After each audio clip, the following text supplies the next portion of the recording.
gonna show you how to make some of my favorite granola bars. So these are really easy to make and they're also pretty healthy and they don't require any baking. So I've already washed my hands and I've already done some of the steps just to make it a little bit easier to show you guys. So first things first, what we're gonna do is we're gonna line our baking dish with any sort of either foil or parchment paper. You're not actually gonna bake these, so it's just to keep them from sticking to the bottom of your pan. So I've already done that. And then I have all of my dry ingredients laid out here, and I've made a couple substitutions just based on what I like. So I have my cup of almonds and other nuts. So I just did almonds, but the recipe calls for a cup of almonds and a cup of peanuts. I'm not a big peanut person, so I like just almonds in my granola bar. So you can substitute any nuts or seeds. You could use sunflower seeds, walnuts, pecans. They're all really tasty. I also have a cup of golden raisins because those are my favorites. You can also use cranberries, dried cherries, chopped apricots, any dried fruit really, or you can leave them out altogether.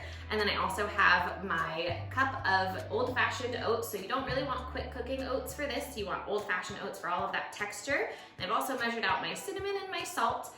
And then over here, I've pulsed my ingredients from step 2 of the recipe. So my half a cup of nuts, peanuts, and almonds, and then my half a cup or 3/4 cups of oats. And those are all pulsed together so they have a nice crumb. So the first thing that we're gonna do is we're gonna take everything that we've already chopped in our food processor. We're gonna put it in a bowl, and then we're gonna take our almonds and peanuts or whatever nuts you're using, and you want them just to be a rough chop just so they're not too huge in your granola bars because then they might fall apart. So I've just roughly chopped my almonds. So I'm gonna add those into the mixture with my chia seeds.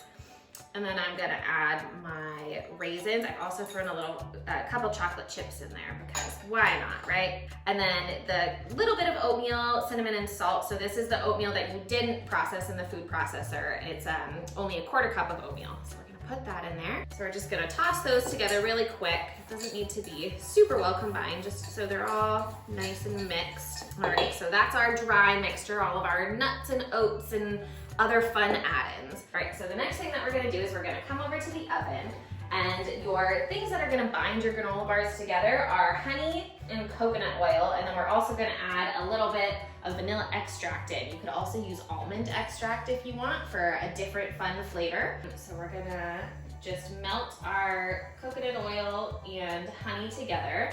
So you wanna turn it on medium, low to medium heat, just enough to kind of get the honey and coconut oil all melted and bubbling. And then you're gonna mix them together for about a minute. They might bubble up a little bit. And then you're gonna remove it from the heat and add your vanilla extract. So I'm gonna wait for this to melt down a little bit. You can see it's kind of all nice and bubbly now, so I'm gonna turn off my heat. Now I'm just gonna add a splash of vanilla extract. Stir that in. You want to be careful with this because it is going to be really hot, so you might want to have a grown-up do this part for you. So now we're going to take this over and we're going to pour it over our dry ingredients, still being really careful not to splash it. Mix this really well, and since I added chocolate chips to mine, the chocolate chips are going to get a little bit melty, but that's okay. They just stir in a little bit.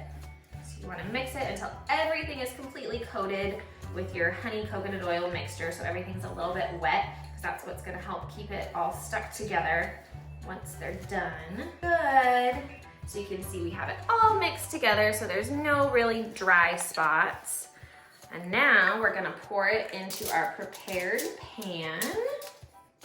Again, it doesn't matter what kind of pan or lining you're using, just as long as it will hold it together and you can get it out afterwards, because we're not gonna bake these granola bars. And then now you just want to press it all into the pan and really pack it down, because the more you pack it down, the better it will actually stick, because again, we're not baking them, so you just want to get everything all squished together so it is nice and tight and cozy in there, so that when we take it out and cut it up later, it won't fall apart on you. So we're just gonna pack it down really, really well. One tip for this is if you're trying to smash it down and your spatula is not working out for you, you can either use the back of a spoon or maybe the bottom of a measuring cup. That helps. And once that's done, you're just gonna pop it in the fridge and let it chill for at least an hour, maybe 2. And then once it's all nice and solid, you're gonna take it out and cut it into nice little granola bars, and then you have a delicious snack. These are best stored in the fridge because it helps them stay together. So you wanna keep them in the fridge for up to a week. You can also freeze them, but I don't think they'll last that long for you to freeze them. Enjoy, friends.